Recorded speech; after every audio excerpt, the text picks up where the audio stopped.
awaambia watu wake, innakum lata'tuna ar-rijala shahwatan min duni an-nisa, nyinyi mnawaingilia wanaume kwa matamanio badala ya kuingilia wanawake, kwa sababu fitra ni mume amuingilie mke.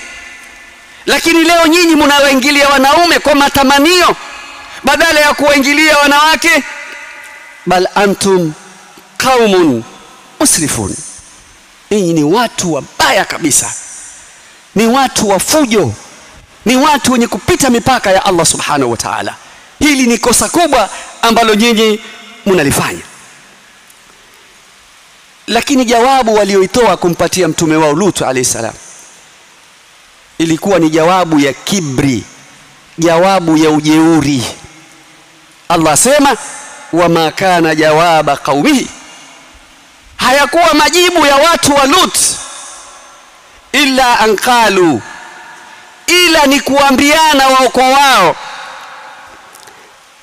akhrijuhum min qaryatikum, watoeni hii grupu ya Lut hii katika mji wenu, watoeni hawa, innahum unasun yatatahharun, hawa ni watu wanaojifanya wao wametahirika, kwa hiyo watoeni hapa, tubakie na tendo letu hili ambalo Mungu halitaki lifanywe, watoeni hapa.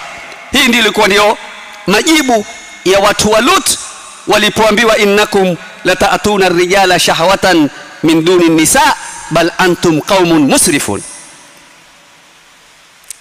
Mwenyezi Mungu Subhanahu wa Ta'ala asema, fa anjaynahu wa ahlihi, ilipofikia hapo tukamuokoa Nabii Allah Lut alayhi salam wa ahlihi, na watu wake, illa imra'atahu kanat min al-ghabirin, isipokuwa mke wa Nabii Allah Lut alayhi salam alikuwa ni katika watu wenye kubakia nyuma mpaka naye adhabu ya Allah Subhanahu wa Ta'ala ikambeba.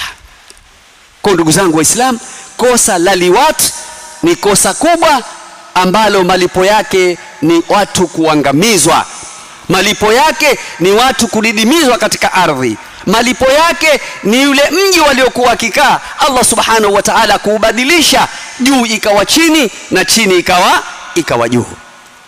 Leo kosa hili imekuwa si kosa, si lolote, si chochote, wanaume na wanaume wanaingiliana, na tunajua wale pale kila mmoja amefunga mdomo wake, mpaka imefikia mahala pa kufungua ofisi zao. Subhanallah, tuangoje ya nini? Leo hii Allah akitupiga vibati, maisha yakiwa magumu,